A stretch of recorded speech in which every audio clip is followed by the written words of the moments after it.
Hey friends, it's Ashley Nicole Lewis for Take Me Fishing. There is nothing like chasing salmon from a kayak.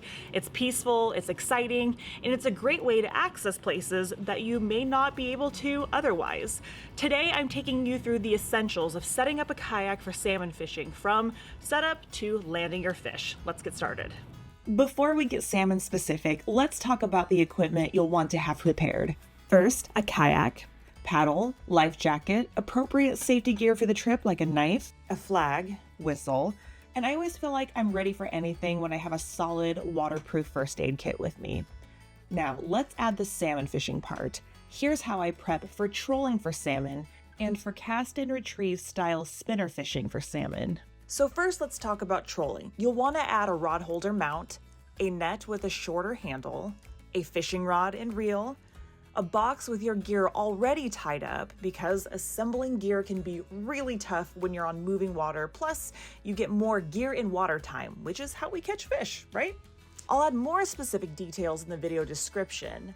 A fish finder is incredibly helpful for this kind of fishing. You're trolling to encounter salmon as they are making their migrations or otherwise moving around. So controlling your speed and understanding the depth and where fish are sitting is going to be very helpful. Now, let's set up our kayak for cast and retrieve style fishing.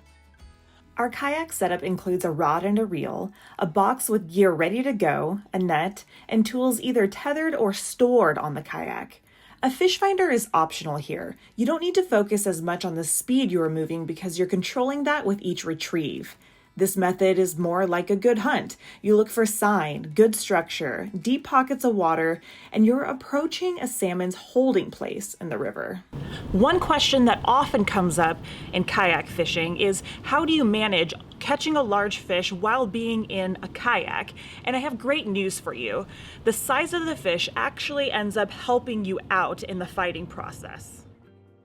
As you can see, I'm making little effort to steer the kayak. I'm focused on maintaining my center of gravity and on keeping my line tight.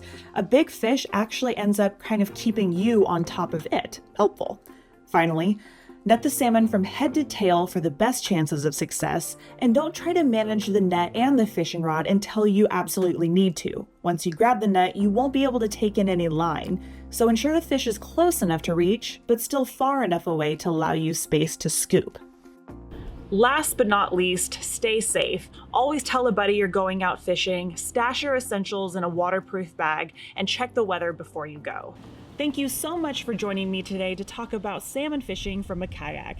If you found this video helpful, give it a like, subscribe to our channel, and turn on the notifications for updates. Visit our website, takemefishing.org, for more in-depth information about fishing, boating, and the outdoors. We'll see you next time.